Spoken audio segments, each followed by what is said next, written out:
नमस्कार दोस्तों, मैं हूं मनविंदर और मेरे शो में आप सभी लोगों का बहुत स्वागत है। दोस्तों, मोहिया मोइत्रा जैसी दिखती हैं, असल में वो ऐसी है नहीं, सच कुछ और है।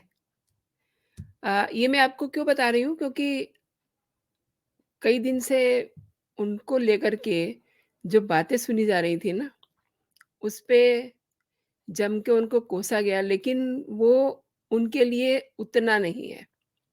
जो मैं आपको बताने जा रही हूँ, वो शायद आप जानते नहीं हैं। आपने केवल वही सुना है ना अभी तक कि उन्होंने कैश लेकर के संसद में प्रश्न पूछे, अडानी को लेके प्रश्न पूछे और अपने एक बॉयफ्रेंड को चूना लगाया। ये भी सुना कि उस बॉयफ्रेंड का वो कुत्ता लेके भाग गईं। कुत्ता कहना ज़रा अच्छी बात नहीं है, तो उसका नाम दरअसल हेनरी है, तो मैं हेनरी ही कहती हूँ। वो हेनरी को लेके भाग गईं और उसके लिए बड़ी लंबी लड़ाई लड़ी, ब्ला-ब्ला। अपने वकील बॉयफ्रेंड को जान से मारने की धमकी भी दी, ये भी आपने सुना। और ये तो आपको पूरा पता ही है कि कैसे-कैसे कारोबारी दर्शन हीरानंदानी को उसने अपने जाल में फँसाया, फिर विदेशों की सैर की। जाल में फँसाया शब्द मैं इसलिए यूज़ कर रही हूँ क्योंकि खुद हीरानंदानी ने अपने हल्फ़नामे में ये लिखा था कि पता नहीं कैसे वो उनको मेस्मराइज़ कर लेती थी कि वो उनकी बात मानते चले जाते थे। तो चलिए जानते हैं कि मौया मोइत्रा की असलियत अब जो है सामने आ रही है, वो क्या है। मौया मोइत्रा 2009 में लंदन से जेपी मॉर्गन चेज़ में उपाध्यक्ष का पद छोड़ कर के राजनीति में आ गई थी। न जाने उन्हें लगा होगा कि राजनीति में ऐसा क्या है, वो और फ़ेमस हो जाएँगी, वहाँ पर उनकी दाल नहीं गली होगी। वो कांग्रेस की युवा शाखा, भारतीय युवा कांग्रेस में शामिल हो गई थी। वहाँ उन्होंने पार्टी के कार्यक्रम आम आदमी का सिपाही के लिए काम किया। उस कार्यक्रम की शुरुआत उस समय कांग्रेस महासचिव राहुल गांधी ने की थी।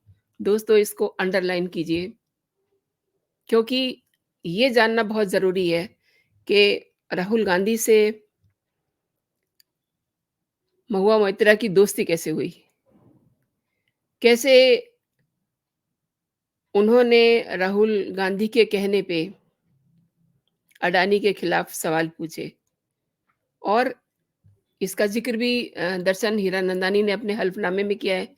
राहुल गांधी ही नहीं, कई ऐसे चीन के दलाल हैं जिनके साथ महुआ की दोस्ती थी, उनका ज़िक्र फिर कभी करेंगे। तो आगे क्या हुआ ये भी आप जानिए। 2010 में महुआ मोइत्रा टीएमसी में शामिल होती हैं और पार्टी में एक तेज़-तर्रार युवा नेता के रूप में उभरती हैं। शायद से यही सोच के वो आई थी और उन्होंने टीएमसी महासचिव और राष्ट्रीय प्रवक्ता के रूप में काम किया। 2022 में होने वाले विधानसभा चुनाव से पहले नवंबर 2021 में महुआ को टीएमसी की गोवा इकाई के राज्य प्रभारी के रूप में नियुक्त किया गया था और महुआ मोइत्रा 2016 के पश्चिम बंगाल विधानसभा चुनाव में करीमपुर सीट से चुनाव मैदान में उतरी थी। ये उनका पहला चुनाव था। तब उन्होंने 15,979 मतों के अंतर से सीपीएम उम्मीदवार को हराया था।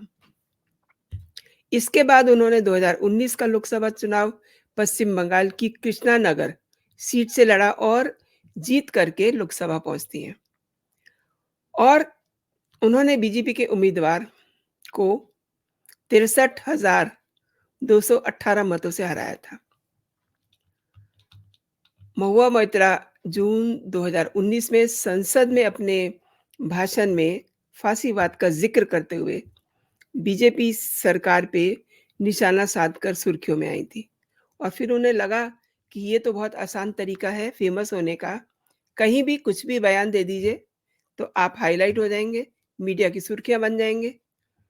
और 2022 में इंडिया टुडे कॉन्क्लेव ईस्ट में आपको याद होगा देवी काली से संबंधित एक पोस्टर काफ़ी विवादित हुआ था। उस पे भी महुआ मोइत्रा ने अपनी टिप्पणी दी, आपत्तिजनक बयान दिया और साथ में तर्क दिया कि आपको अपनी देवी की कल्पना करने की आज़ादी है। इस पे काफ़ी उनकी लानत-मलानत हुई थी। इसके बाद विवादित बयान से टीएमसी ने खुद को अलग कर लिया। जैसे कि अभी हाल-फिलहाल की जो घटना हुई है, कैश एनक्वायरी की और इनको जब लास्ट मोमेंट तक पार्टी ने अपने आप को अलग रखा हुआ था। तो टीएमसी ने खुद को अलग रखा और टिप्पणी की निंदा की थी और पार्टी ने बयान जो है कहा कि उसका अपना निजी है, हमें इससे कोई मतलब नहीं है। इसके बाद महुआ मोइत्रा के खिलाफ पश्चिम बंगाल और मध्य प्रदेश में इसके अलावा भी तमाम जगहों पे उनके खिलाफ शिकायतें दर्ज की गईं। अब फरवरी 2023 में महुआ मोइत्रा संसद के अंदर असंसदीय शब्दों का इस्तेमाल करने को लेकर के विवादों में आ गई थी। ये उनकी आदत थी कि हमेशा सदन में उन्हें वो बात कहनी होती थी जो बात बाहर निकल के एक बड़ा बवाल बन जाए। उनको लगा कि ये बहुत आसान तरीका है फेमस होने का और 10 मार्च 2023 को उन्होंने बीजेपी सांसद निशिकांत दुबे पे फर्जी डिग्री का आरोप लगा दिया। अब अक्टूबर में महुआ मोइत्रा पर पैसे लेकर के सदन में सवाल पूछने का आरोप लगा। सुप्रीम कोर्ट के जो वकील हैं जय अनंत देहदराई, उन्होंने शिकायतें की पूरी, जो भी काले चिट्ठे थे वो खोल दिए। वो सब निशिकांत दुबे को दिए और उन्हीं का हवाला लेकर के ये मैटर आगे चलता है और इसी के चलते महुआ ने अपनी लोकसभा की सदस्यता गँवा दी। अब ये जो वकील हैं जय अनंत दयाद्रही, ये इनके बॉयफ्रेंड थे, इनके साथ ये रिलेशन में थी और फिर न जाने क्या बात हुई, क्योंकि रिलेशन में वो दर्शन हीरानंदानी के साथ भी थी, तो मेबी उनको ये अच्छा ना लगता हो। अब जब रिश्तों में तल्खियाँ हो गईं तो फिर सारी चीज़ें ओपन हो गई, छिपाने के लिए कुछ भी नहीं बचा महुआ मोइत्रा के सामने और फिर जो फजीहत हुई आपके सामने ही है। लेकिन इससे भी पहले महुआ ने 8 फरवरी 2021 को अपने संसदीय भाषण में मुख्य न्यायाधीश पर हमला किया था और दिसंबर 2020 में महुआ मोइत्रा ने कुछ बंगाली समाचार चैनलों का बायकॉट कर दिया और उन्हें 2 कौड़ी का बताया। लेकिन इस पर भी टीएमसी ने उनके बयान को लेकर के चुप्पी साध ली थी, दूरी बना ली थी। उन्होंने इसके ऊपर कुछ नहीं बोला और 2019 में मीडिया कॉर्पोरेशन लिमिटेड की ओर से महुआ मोइत्रा के खिलाफ मानहानि का केस किया गया था।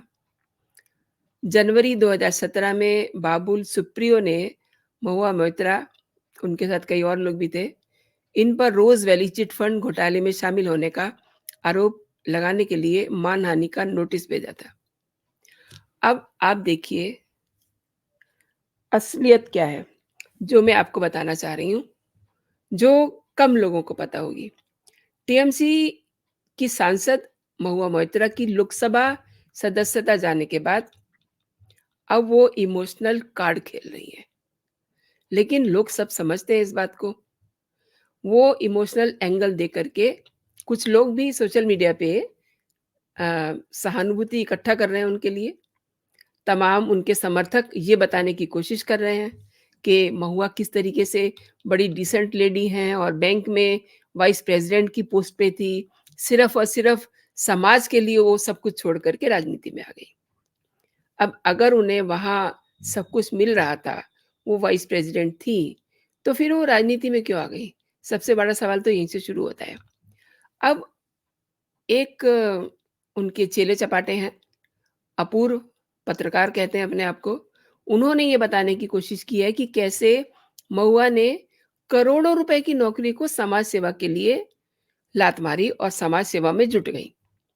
और समाज सेवा जो उन्होंने की है वो मैंने आपके सामने ज़िक्र किया ही है कि किस तरीके से वो संसद में असंसदीय भाषा का हमेशा प्रयोग करती थी। और महुआ की तस्वीर लगा कर के उन्होंने उनको सुंदर, सलोनी, सौम्य महिला, ब्ला-ब्ला पता नहीं क्या-क्या लिखा है। और ये कहने की कोशिश की है कि लोग बिना वजह ही उनको और उनके चरित्र पे भद्दी-पफ्तियाँ कस रहे हैं। अब भद्दी फफ्तियाँ कसने की बात एक तरफ रखिए, लेकिन जो महुआ मोइत्रा ने किया है, देश की सुरक्षा को ताक पे रख के जो पैसे लेकर के संसद में सवाल पूछे, सवाल पूछना एक बात, अपने आईडी, पासवर्ड किसी को देना, ये बहुत बड़ी बात है। उन्होंने देश की सुरक्षा के साथ खेलने की कोशिश की है। यानी कि जो भी महुआ ने किया, देश की सुरक्षा को ताक पे रख के किया, अपना आईडी पासवर्ड अपने कारोबारी दोस्त को दिया। महुआ ने ना केवल देश की सुरक्षा को नुकसान पहुँचाने की गलती की, बल्कि अपनी गलती पर भी बिफ़र के दिखाया। यानी कि चोरी भी और सीना-जोरी भी। जिस समय एथिक कमेटी के सामने वो पहुँचती हैं, तो क्या-क्या तमाशा नहीं किया उन्होंने। यहाँ तक कहा कि शब्दों से उनका चीर-हरण किया गया है।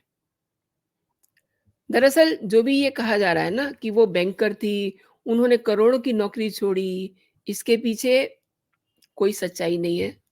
वो न्यूयॉर्क में जेपी मॉर्गन कंपनी में इन्वेस्टमेंट बैंकर की लाइन में थी, वाइस प्रेज़िडेंट के रोल में थी। और आप ये ज़रूर ध्यान में रखिए कि महुआ बैंकर नहीं थी, जो कि उसे बताने की कोशिश की जा रही है कि वो बैंकर थी, वो बड़ी पढ़ी-लिखी थी, ब्ला-ब्ला। वो जेपी मॉर्गन में जिस वाइस प्रेज़िडेंट की पोस्ट पे थी, वैसी वीपी बैंकिंग सेक्टर में कई सारे लोगों को बनाया जाता है। उसमें कुछ भी ख़ास नहीं है, वो कुछ भी अ, अगर उन बहुत ख़ास उन्हें वहाँ लगता तो वो राजनीति में क्यों उतरती? उन्हें लगा कि राजनीति में बहुत मज़े हैं, ये सोच कर के वो आई, इसीलिए वो बदतमीज़ी पे उतरी रहीं, इसीलिए वो कहीं भी बयान देती थी, उन्हें बस फ़ेमस होना था और इसी चक्कर में वो फँसती चली गईं। अच्छा, इन्वेस्टोपीडिया साइट के अनुसार वरिष्ठ बैंकरों में सबसे कनिष्ठ होता है। वहीं बैंक में ये पोस्ट किसी एक पर हो, ऐसा बिल्कुल भी ज़रूरी नहीं है। इकोनॉमिक टाइम्स की रिपोर्ट ये कहती है कि गोल्डमैन सैच बैंक में 12,000 वीपी थे। इसी तरह बैंकिंग सेक्टर की कई कंपनियां जहां वीपी की भरमार होती है, there are lot of companies like this. इसलिए उन्होंने खबर के टाइटल में कहा कि आखिर क्यों बैंक के वीपी के पद को देख करके अचंभित नहीं होना चाहिए, इसमें कुछ भी खास नहीं है। बैंक में वीपी पोस्ट का क्या इम्पोर्टेंस होता है, क्या महत्व होता है, इसके बारे में सोशल मीडिया के यूजर्स भी जवाब दे रहे हैं। अब मैं आपको रोशन रॉय की एक पोस्ट दिखाती हूँ, जिसमें वो दावा कर रहे थे कि मौया मोइत्रा बैंकर थी, जो 100 लग्ज़री बैग और 100 जूते ले सकती थी। पर उसपे साकेत नाम के एक बड़े एक्टिव हैं ये यूज़र, मैं आपको उनका ट्वीट दिखाती हूँ, जो देखिए क्या कहते हैं ये। इन्होंने उनको बताया है कि वो बिल्कुल डफ़र थी, यानी कि बेवकूफ़, वो बैंकर नहीं थी, वो सैकड़ों वाइस प्रेज़िडेंट्स में से एक वीपी थी, जहाँ काम एंट्री लेवल का होता है। वो जेपी मॉर्गन में काम करती थी और खुद महुआ मॉर्गन नहीं थी। अब इसके बाद तो फिर ट्वीट की लाइन लग गई। ये शुभेंदु हैं, देखिए ये क्या लिख रहे हैं। इन्होंने लिखा है कि जब महुआ ने जेपी मॉर्गन की नौकरी छोड़ी, वो वीपी ही थी जिसका काम बैंक में एंट्री करने का होता है। यानी कि वो वहाँ कोई बहुत बड़ी अफ़सर नहीं लगी हुई थी। उनका ऐसा पैकेज भी नहीं था। ऐसे कर्मचारियों की चूँकि सैलरी भी ज़्यादा नहीं होती, वो लंदन के ज़ोन 1, 2 और 3 में घर में रेंट घर जो है रेंट पे ले सकें। और आगे उन्होंने तंज कसा है कि बड़े आए करोड़ों रुपए की नौकरी करने वाले। अब इस पे एक और ट्वीट दिखाती हूँ आपको। ये गब्बर नाम के एक यूज़र हैं, इन्होंने भी लिखा है, "Sa 5 associate vice president around a ठेला having पानी पूरी।" तो इन्होंने तो पूरी उतार के ही रख दी कि कुछ भी नहीं होते हैं ये लोग। तो यू नो ये जो बात फैलाई जा रही है कि वो बहुत बड़े पोस्ट पे थी, राजनीति में कुछ करना चाहती थी, समाज में कुछ करने के लिए आई थी, तो ये सब चीज़ें गलत हैं। ये सब चीज़ें आप दिमाग में से निकाल दीजिए, क्योंकि गब्बर ने कहा ही है कि 5 एसोसिएट वाइस प्रेज़िडेंट को ठेले पर पानी पूरी खाते हुए देखा है। अब संसद में प्रश्न पूछने के बदले नकदी और महँगे तोहफ़े लेने के आरोप में जब ये साबित हो गया, तो फिर आपके सामने है महुआ का क्या हाल हुआ। अब उनके पास सांसद ही नहीं है, सदस्यता चली गई है और कभी भी वो अरेस्ट भी हो सकते हैं, क्योंकि जाँच एजेंसियाँ जाँच में लगी हुई हैं और जाँच के बाद एथिक्स कमेटी ने उनके खिलाफ रिपोर्ट लोकसभा की टेबल पे पेश की। इस पे भी उन्होंने काफ़ी तमाशा किया कि मुझे बोलने नहीं दिया गया, ब्ला-ब्ला। उनकी आदत है, जहाँ पर ज़्यादा लोग होते हैं, वहाँ पे उन्हें कुछ ना कुछ ऐसी बात कहनी होती है, जिससे उन्हें सुर्खियाँ मिलें। तो वो जाते-जाते भी वो क्या, उनके साथ सोनिया गांधी भी काफ़ी शोर मचा रही थीं कि ये तो बड़ा गलत हो गया, सरकार ने तो बड़ी जल्दी कर दी। तो ये कहानी है टीएमसी के टिकट पे सांसद बनी महुआ मोइत्रा की, जिन्हें ये कहा जा रहा है कि उन्होंने तो अ, बैंकर की नौकरी छोड़ के और समाज में आकर के कुछ करना चाहा था। लेकिन लेकिन लोगों ने शायद उन्हें करने नहीं दिया। जिन्हें समाज के लिए कुछ करना होता है ना, वो करते रहते हैं। वो पैसे लेकर के किसी के लिए सवाल नहीं पूछते हैं। आपके सामने ही है, एथिक्स कमेटी की जो जाँच हुई है, उसमें ये साफ़ है कि उन्होंने 60 सवाल पूछे, जिनमें से करीब-करीब 49 सवाल जो थे वो अडानी के खिलाफ सवाल पूछे गए थे। अडानी के खिलाफ सवाल पूछने का उनका मकसद केवल इतना ही था कि वो अडानी के बहाने देश के प्रधानमंत्री पर उन पे अटैक कर सकें, उनकी छवि को धूमिल कर सकें। लेकिन अब उन्हें पता चल गया है कि ऐसे कामों में कुछ नहीं रखा। हो सकता है वो सुधर जाएँ, लेकिन उनकी उम्मीद कम है, क्योंकि वो हर दिन कुछ न कुछ ऐसे विवादित ट्वीट अभी भी कर रही हैं। तो दोस्तों, आपने पूरा वीडियो देखा धैर्य से, आपका बहुत-बहुत धन्यवाद। अगर आपको सच में मेरे अ, कंटेंट पसंद आ रहे हैं, तो आप इस वीडियो पे अपना कमेंट ज़रूर कीजिएगा और कमेंट को मेरे कमेंट सेक्शन में ड्रॉप कीजिएगा। एंड सेकंड थिंग, आपने अगर अभी तक मेरा चैनल सब्सक्राइब नहीं किया है, तो मेरा आग्रह है आपसे कि आप मेरा चैनल सब्सक्राइब कर लीजिए, ताकि जो भी मेरा लेटेस्ट कंटेंट हो, आप तक सबसे पहले पहुँचे। तो खुश रहिए, स्वस्थ रहिए, अपना और अपनों का ख़्याल रखिए। जय हिंद, जय भारत।